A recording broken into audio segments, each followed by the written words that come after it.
If you're tired of the standard business and marketing fundamentals, frameworks, and funnels, you need a little mischief. Get ready to turn up the volume on the CEO Mischief Maker podcast, where you access conversations with seasoned business owners who have smashed through mindset barriers, innovated the standard boring business and marketing playbooks, and executed future-paced strategies with bleeding-edge tools and tactics to micro-fail their way into massive success and growth. We are Mindset Impact Strategic Catalysts helping innovative entrepreneurs focus. We are CEO Mischief Makers. Ready to make a little mischief?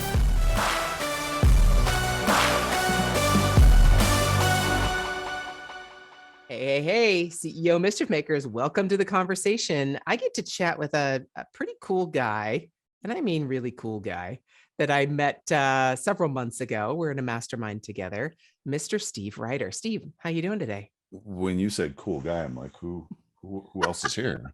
I don't know. Sorry, it's you, dear. MK, you're special. You're awesome. I love you. You rock. I love hanging out with you, chatting. So, it's so fun. It's so fun. So let's start off. We need to at least set a kind of a boundary to this whole thing of who you are and what you do. So let's start there. And then I know we're going to go some pretty crazy places. So yeah, let us know.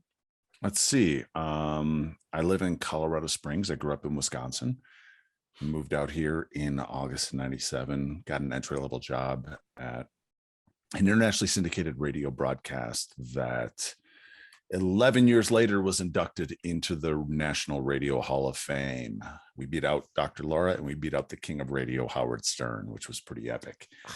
Then left that to go help start what became the largest rollout in radio history, and have in 2010 I left because I was doing 2 daily radio broadcasts with half the staff I had at the previous gig to do one, and it was just killing me. And so I started an audio production business and really started to put some effort and time into that once I really recovered from that burnout, because that burnout was I weighed my last day at Family Talk. I weighed less than when I started my senior year of high school. Oh my goodness. And the stress was killing me. I mean, whenever I get under a lot of stress, the cortisol levels raise and that appetite decreases to the point where if the cortisol levels are too high, the actual smelling of food, the thinking of eating of food, it makes me nauseous. Wow. And so, that, and then I've got 2 boys. One just turned 18 a couple weeks ago, and then the other one is 16. And I was married for 18 and a half years, and we'll be talking about that journey and the nonprofit that I created to fight for patients' rights. Yeah. Wow. So I got to say, first off, 16 and 18, you're in that transition time, right? They're really, once they start driving, it's over. You chase them. They don't chase you anymore. Oh, exactly. Oh, yeah. But you know, this as a parent, that being a parent is just giving those kids a little bit more freedom, and keeping some boundaries around them, but letting them start to expand their level of freedom. And so that way, when they go, they can be productive members of society, good citizens, and a good dad and a good husband and those kinds of things. So, fortunately for me, those 15 years that I worked in internationally syndicated radio, I would listen to the greatest parenting experts, marriage experts, and they would have these conversations on there, and I'd be editing and be like, oh yeah, I got to think about that. Oh yeah, I got to think about that. Oh yeah. I really need to start working on, getting the way in which I'll snap at them when I'm tired. I really need to try and work on that, so that way they feel secure and safe in this house. I'm very fortunate in that that's the environment in which I worked, and I matured, and really, I mean, my 2 boys are 2 of the greatest human beings on the face of the planet. Everyone that is in our lives and meets them your kids are so good. And I give all the credit to my late wife. That was their Sure. mother. That was their mother. But, Yeah. No. I definitely had a little something to do with it. Sorry. Yeah. Well, I mean, they're boys. They got to have a male role model no matter what. So Oh yeah. yes, mom, they get all the love and nurturing and all Yeah. the feminine energy and all that stuff, the Yeah. spiritual part. But dad has to give it an example of that physical boundaries and roles and all that kind of stuff that they're gonna do, and trust in themselves and all that, right? I used to coach high school football before I became a dad. Love football. Less so now after the whole concussion thing has come out and brain trauma and what that does. Yeah. I watch it less just because I understand that right now we don't have a magic bullet to fully recover those brains after concussions. Right. And so, but while I was coaching, I really understand. You could see it in those young men, the ones that had a good dad and the ones that didn't have a dad at all, and were yearning for that. And I really tried to pour a lot of those kids, I call them. They're now in their mid to late 30s and their parents themselves. And I still have, for many of them, I still have a voice into their lives. And it's a really special thing. Yeah, that's amazing. So, all right, I got to step back a little bit, and we talked really, this is about mindset. This first conversation, and we've already started talking about that. You've already, alluded to the parenting mindset and being able to learn from listening. You were obviously an open listener to the conversations that you were helping produce, and you were able to internalize some of those lessons even before or even during your journey in parenting.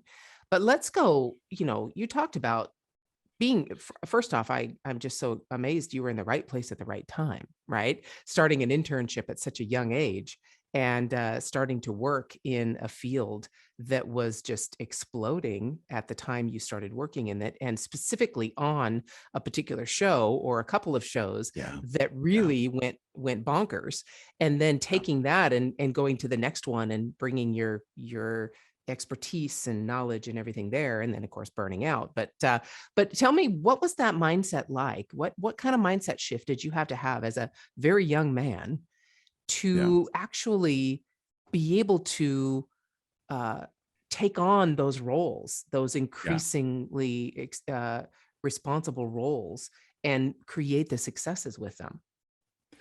So really, my early career was all about once I decided that I wanted to be here in Colorado Springs, I moved here in August of 97 for a girl. The job was a secondary thing. Her parents lived here. 6 weeks after I moved here, she met another guy at school and dumped me. Oh, God. I did not want to be here at all. I wanted to go to Nashville, Los Angeles, New York, Skywalker Sound. I wanted to do bigger and better things because that was just inside of me. I knew I wanted to do big things in my career. And I started looking everywhere, and no one would even call me up for an interview. And it got to the point where my vice president at Focus, he was going through some personal stuff, and I felt like he was taking some of that out on me. And so I was like, screw this. I'm just going to go back to Wisconsin, and I'm going to get a local radio job. And I just need to get out of here. And even those doors closed. And so once it became apparent that God had me here in Colorado Springs for a reason, it was like, okay, all right, what am I here for? And I decided that I was just going to put my nose to the grindstone and just outwork everyone, and not really outwork in terms of number of hours, but I'd always be willing to stay late to work on a broadcast. I'd always, because at Focus, we would sometimes do timely shows, issues related. So this thing is coming up in California that we're going to infringe on parents' rights. And so we wanted to speak into that to get it killed in California, because what happens in California eventually makes it to the nation. Yeah. And so I was willing to just do whatever. I went above and beyond when it came to the shows that I worked on, tried to get creative with them, and just really tried to. I mean, there was one point at which I was the technical producer of Weekend Magazine, and I knew that the 50th anniversary of VE and VJ Day, the end of World War II, were coming up. Yeah. Yeah. And I was like, I want to do something cool on Weekend Magazine, and I want to interview a whole bunch of World War II vets and people that were there and talk about their experiences and cut it together creatively. And the executive producer of Weekend Magazine and I were kind of talking, and okay, let's, instead of a full show, let's do some segments that we sprinkle on VE VJ Day.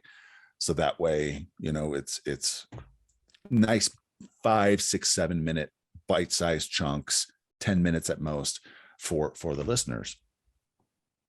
Those things came out marvelously because we had we had an in-house composer, and so he made it sound like Saving Private Ryan, and we had sound effects and radio clips from the 40s. It was came together. That's the kind of effort and work I put into my job to start. Just, I ultimately started leapfrogging guys that had way more seniority over me. Yeah. So that just nose to the grindstone, outworking everyone kind of mindset. Then becoming Doc's chief audio engineer, and whenever he would travel, I was usually the one I went with, and I became Doc's guy. And the Dr. James Dobson, was the host. And so whenever he would travel, I was usually the one with him, and my identity really started to become wrapped up in being Doc's guy. And once I left Family Talk, that was all stripped away, and it became this thing where I'm burned out. My identity is so wrapped up in being Doc's guy that's completely gone. Who am I? Yeah. And it really started this, for me, it really started this journey of figuring out who am I and what do I want. And I was always the guy behind the glass. I was always the guy making sure stuff was getting done. When I was at Focus, my VP said, that control room is yours. You can kick whoever. If someone is hindering your job, you can kick them out, even the producer of that show. And there was one time where the producer was talking really loudly on the phone, and I was like, dude, quiet down or I'm going to kick you out. Quiet down or I'm going to kick you out. John, you have to leave now. He didn't like that. But no. But so to be in this position where all of this is stripped away, and the only thing I am as a husband and a father, at this point, I'm not even providing for my family because I'm just getting some unemployment and some odd jobs. So even that provider role I felt like I was failing. It was really a shock to me and my system of who am I? What do I want to do? And I kept hearing it over and over. Steve, you need to step up and be more of a voice as opposed to the guy behind the microphone. And so I dabbled in some of that and have been doing more of that, especially after my wife's death. But really, for me, the biggest mindset shift, I think, is just understanding me, who I am, and then just naturally living out of that. And there was one at Focus, we had a board member named Bob Beal. Bob is a coach, written lots of business consulting books. Just a really, really good guy. He was an original board member that was on the board for 30 plus years, I believe, 31 years. And he wrote this book called Stop Setting Goals. And I was co-hosting a podcast with a friend of mine. Eternal Leadership is the name of it. And Bob said there are 3 types of people in the world. You have goal setters, you have problem solvers. That's most of the population, goal setters and problem solvers. But then you have this third one that is really unique, and they're opportunists. They see an opportunity and that's what they go to. The idea of setting goals is an anathema to them. It doesn't make sense. Why it doesn't drive them. And I'm an opportunist. That is really me. And that's kind of the way that things have happened to me in my career, just by just seeing an opportunity and going, yeah, I'm going to go do that. I'm going to work on that. And so in this journey of building a business and working on this nonprofit, that's kind of the way I've really tried to approach things. Is just, this is who I am. Leave it open to God, the universe, whatever, and say, all right, what's my opportunity? Where am I going to go? Okay, I see this right here. I'm going to go in this and I'm going to work on this. And being secure in myself to understand that, when people try to push goal setting or whatever on me, that it's just, I'm me. Yeah. So that I see that shift, the way you described it.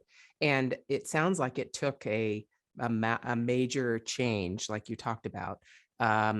First off, moving to Colorado Springs and for the girl, and the girl's gone. So now what do I do? And you just dive in and do it.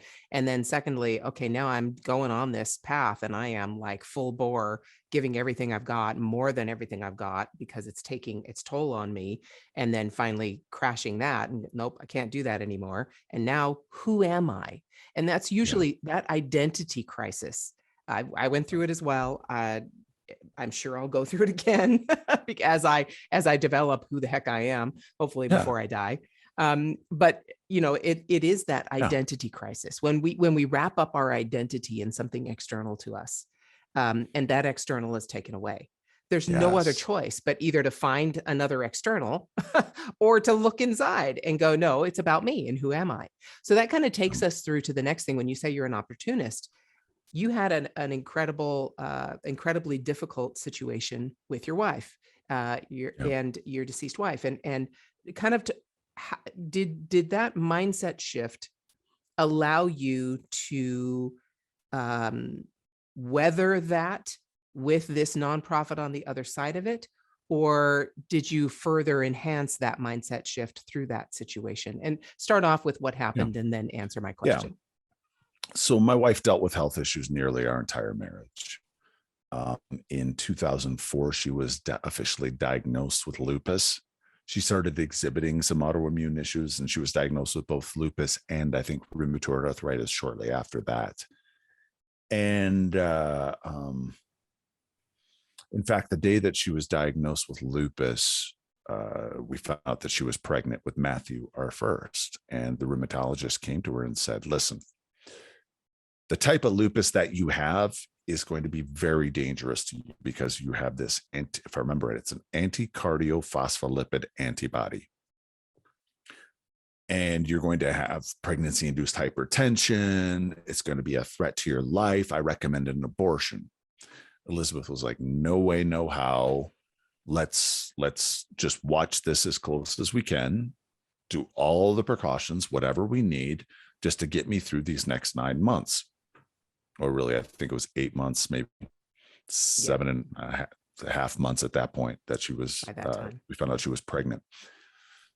And sure enough, I mean, I had to give her blood thinner shots. We did numerous emergency room visits.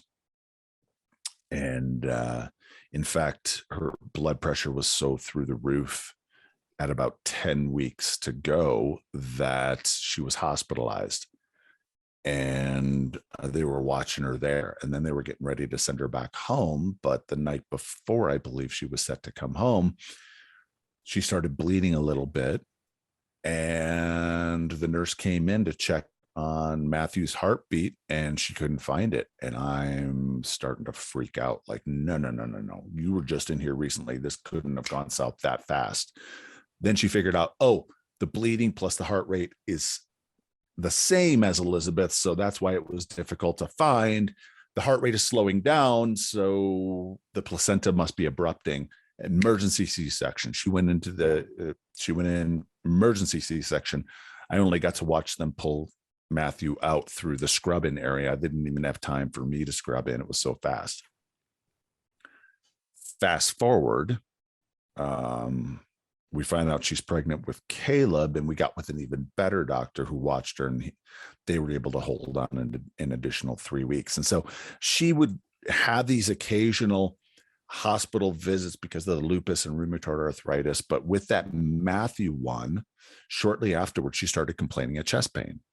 And the doctors were always, that's just the lupus, that's just the lupus, that's just the lupus. Well, she had a big lupus flare up that they were misdiagnosing started in 2013. And in early 2014, she was wasting away. I mean, my wife was thin. She was 5'6" and thin, rarely weighed more than 95, 100 pounds. Wow. And that's thin for 5'6". Well, yeah. And then factor in that with this lupus flare up that they were misdiagnosing, think it was hormonal and this and that. She wasted away to about 84 pounds, rail thin. So she finally just went up to the best hospital in the state, University of Colorado Hospital. The Anschutz campus had been built at that point in Aurora, east of Denver. And they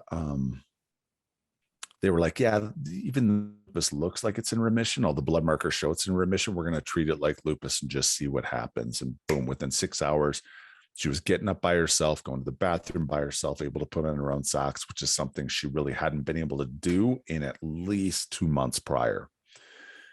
And so she got better so quickly that chest pain that she had complained about flared up, and she went from having a perfect heart in March of 2014 to a heart that was significantly enlarged and failing congestively in November of 2014. So over the course of 6 months, her heart went from perfect to significantly enlarged and failing congestively.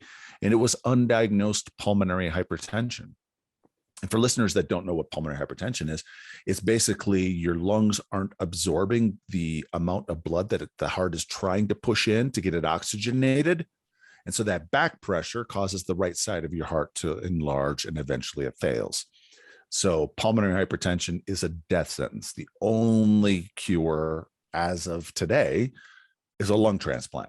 That's it, which is a massive surgery. The amount of people that have healthy lungs that are available for transplant is very small, and it's the most, from what I've read, it's the most dangerous and complication rife transplant that there is still. While it has gotten significantly better in the 20 plus years, I think, since they've been doing lung transplants, it's still in that very risky category of transplants. And so she had a really, really, really complex health record, but she was with the best doctors in the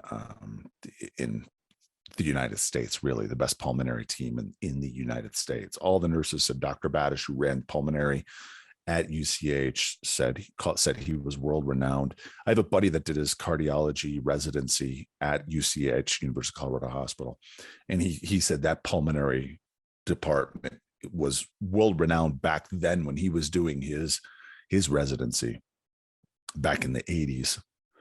And but when she was diagnosed with that pulmonary hypertension, the head of pulmonology, Dr. Badish, came to me and he said, Steve, I don't want to be the bearer of bad news, but there's a real possibility your wife isn't going to be around to see your youngest graduate school. Caleb was 8 at the time.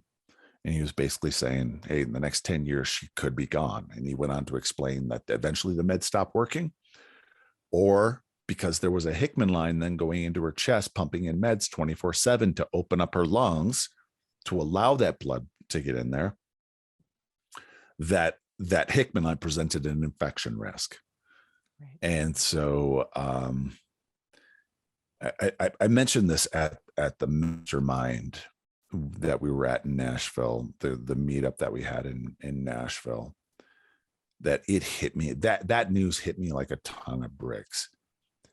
I always had an idea that this could be my journey with the lupus, with the rheumatoid arthritis, with the pulmonary hypertension. I knew that this could be my journey, but I was hoping to make it to 30, 35, 40 years and then end up losing her, as opposed to losing her potentially before we hit 20 years. Yeah. And I remember just feeling that emotion and just grieving. And once I got over from that shock, and it was a couple days later,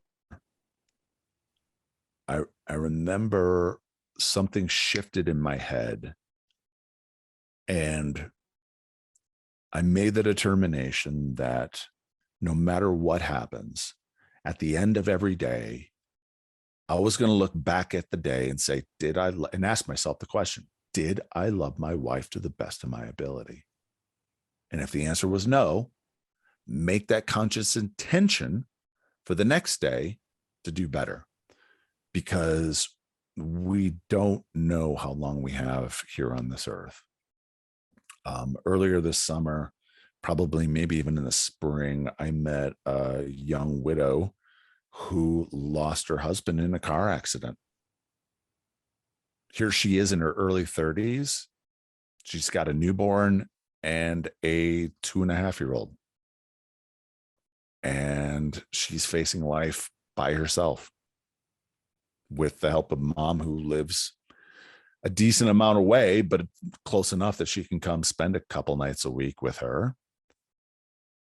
So I knew that I didn't want to have any regrets, no matter whether I had that 10 years, whether I had 20 years, or whether I had just 2 or 3 years Right. after that diagnosis. So COVID happens.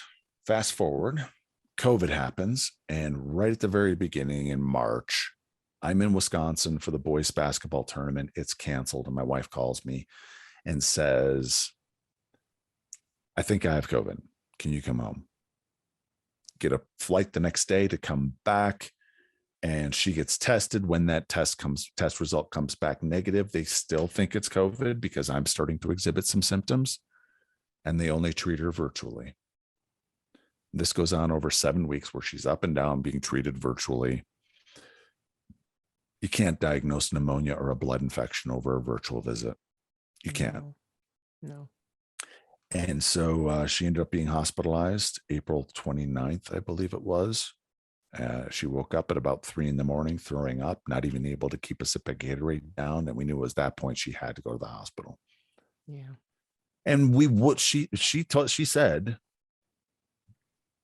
that she would have gone into the hospital earlier had they allowed some visitation in, but she just wanted to be home with her boys and wanted to be home with me. Yeah. And so, yeah, I figured, okay, I'm going to get COVID tested as well. She got tested as soon as she went to the hospital. It was negative again. I got tested and it was negative. And I thought, sweet, I've got a fresh negative. She's got a fresh negative. I'll get an exemption to be allowed in, because I saw the power of us being in the hospital with her 24/7. Back when she was in 2014, between those 2 hospital stays, which totaled 5 weeks, I'd be in the hospital 2 or 3 days. Her mom would be in there 1 or 2. And we do this rotation where I'd come home, be with the boys a bit. My mom would fly out from Wisconsin to be with the boys. She'd bring them up. And that way she'd be getting all this different attention between me, her mom, and our boys. So, and she came back in late 2014 from that situation when she went in with that enlarged heart that was failing congestively, where the doctors called it an end of life situation. So I thought, yeah, I'll get an exemption. They'll let me in. And I know enough people around the state, between politicians and big time power players, that they'll let me in. I'll be able to get in. It wasn't the case. It wasn't the case. I got to know every single step of the way. Didn't matter that I had my own PPE. Didn't matter that their nurses had taught me how to change her Hickman line and helped reduce that infection rate by more than 2/3. Didn't matter that I'd be willing to pay out of pocket for PPE if they required me to wear a full suit, even a hazmat suit, whatever. They didn't matter. It was always a no. And it was at that point then that I started to get some local media attention, statewide media attention. And it was 21 days that she was there in the hospital, and I was never once allowed in until I got that call on May 19th, 2020. Your wife's gone into cardiac arrest. You need to get up here now. So they let you in with cardiac arrest. Yeah, that was the point. So midway through her hospital stay, Mother's Day weekend, 2020, I'm going up to Denver to go pick up my mom. And I thought, what is the lesser of two evils that I can do? Just drive by the hospital, because I-225 drives right by that hospital. I mean, you can see from the hospital, you can see 225, and from 225, you can see the hospital. Do I drive there and drive back without any acknowledgement, without talking to her at all?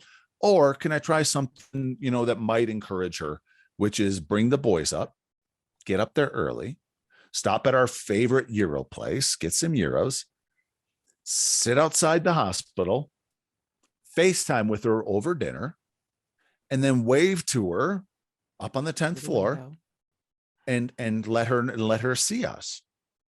And I thought, hey, this might just encourage her that we're taking some time out here, and waving to her might encourage her. It didn't, MK. It didn't. She got super emotional afterwards that we were that close and not able to be in there, that they wouldn't wheel her out for us to be able to give her hugs and some attention and spend some time, or even just to, fully mask up and just touch her, hold her hand, whatever, whether it's us go in or her, or them just wheel her out to an outside cafeteria area for us to, be double mask, triple mask, whatever they wanted, full suit, whatever, and be able to give her that physical touch. Yeah. That night at about, I think it was 2 a.m, I got a call. Your wife is bleeding in one of her lungs. We're moving her into the ICU. Don't come up. I got a call 2 hours later. We think we've isolated it. It's a couple small arteries. We're cauterizing them now. Don't come up. Had we been allowed to give her that physical touch, spend that time with her, hold her hand, kiss her, rub her feet, whatever, give her hugs, would she have started bleeding in one of her lungs? Elizabeth's MO, nearly our entire marriage, she gets super emotional, her health declines. She has something go on. She gets emotional, and it affects her health. Would she be here had we been allowed to touch her? Would she have started bleeding in one of her lungs? And would my boys still have their mother? Yeah. Even had her doctor seeing her in person before she was hospitalized, and really aggressively taken action with that developing pneumonia, lung infection. Yeah. Which would her she of still all be people, here? she of all people could not have with the pulmonary issues she already had. Yeah. And, Yes. and all, I mean, I see. So in that whole situation, all of your mindset shifts that you've had up until that point of, I'm going to be the best husband I can be. I don't know how long I have. It's not about me. It's about helping her through this. All of that obviously helped you from 2014 to 2020. And then 2020, because that mindset was there and you knew what she needed because you'd helped her with it before, and having all those barriers to not be able to give it for reasons that had nothing to do with the reason she was in the hospital. Yeah. And all of the abilities that you were offering to mitigate any of those issues that might have presented themselves for the hospital's reasons that they wanted it that way. All those questions, I can only imagine, obviously keep coming up. Like you said, if this would have happened, would she still be here? If this would have happened, would she still be here? But being able to weather that storm and go through that situation and watch that happening with your wife, and then also being there for your boys and her mother and, everybody around you. What did you have to tap into to handle that? And then we're going to talk next about what the result came after that. Yeah. But what did you have to tap into? So I want to say it was during 2014, probably, while 2013, 2014, while Elizabeth was declining and with that lupus flare-up, that misdiagnosed lupus flare-up, I was burning myself out as a caregiver. I really was.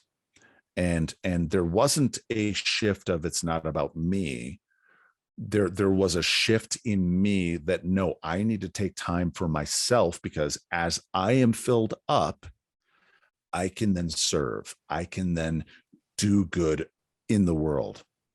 I have a saying for my boys whenever I would drop them off at school. I'd ask them, I remember hearing this on something like this on a broadcast, just reminding, whenever they leave the house, remind them of who they are. And so I would say, who are you? And they would say, I'm a writer boy. What does that mean? And the response is supposed to be to do good and to be awesome, to do good into the world and to be awesome. And so in order for me to live that myself, to do good and to be the best me that I can be, I need to be pouring also into me. And I can't be burning myself out, caring for a sick wife and picking up a lot of the responsibilities that she had around the house and trying to do everything. So for me, that was a massive mindset shift for me in order to really be able to serve her well and really be able to care for her well. Yeah. Yeah. And then be able to care for your boys when that time came, and try and navigate life without her when she was no longer there. Yeah. Wow. So I just have to say, every time I've talked to you, and I know you've been working on this project, this nonprofit that you're going to talk about soon, but every time I've talked to you, I just feel a strength and a peace. And do you tell me where that comes from? Does that come from that ability to realize, in order to serve, you have to serve yourself first? Or how do you manifest that?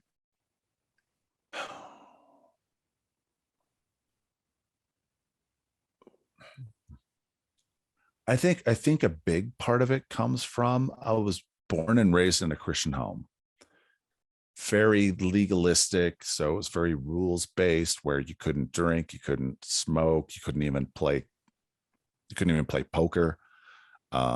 Those kinds of no junior high dances, because junior high dance might lead to some kind of sin. But once I figured out my own faith and it became mine, I would read these scriptures like, we are heirs, co-heirs with Christ, and talk about we are a royal priesthood, and we are seated with Christ in heavenly places. And what does that mean? What does that mean? And really, it means that for what I felt like it means for me is that we are, and it also says we're not just servants of God, we are also friends.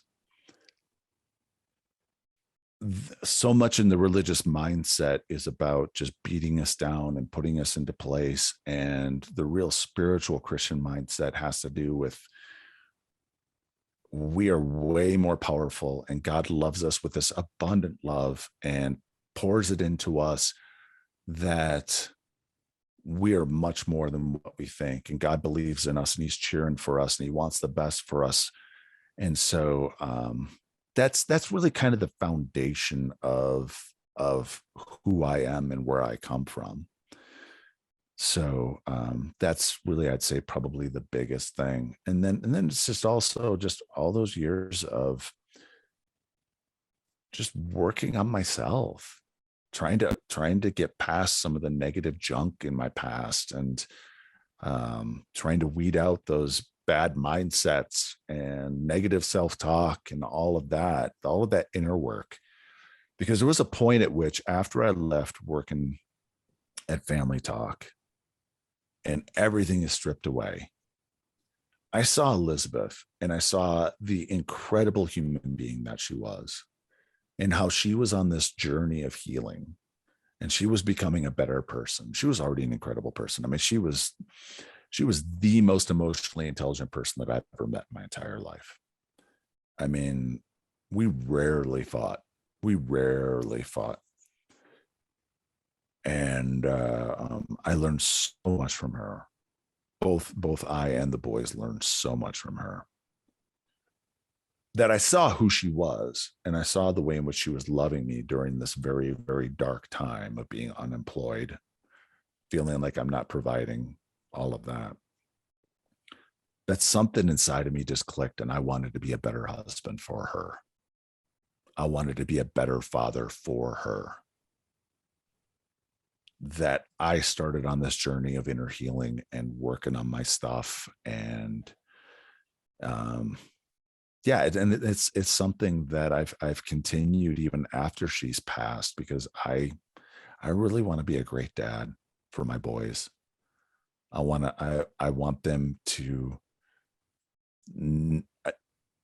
I want them to just not have any ill feelings toward me. I want them to just have nothing but love for me, and I don't want anything hindering our relationship. So yeah. Okay, hold on. If your mindset was shifted, you were inspired to innovate, and you were spurred into action, don't just move on with your day. Focus, my friend, and take a few minutes to visit CEOmischiefmaker.com to learn more about the value that was shared with you today. Please act now and create some CEO mischief of your own.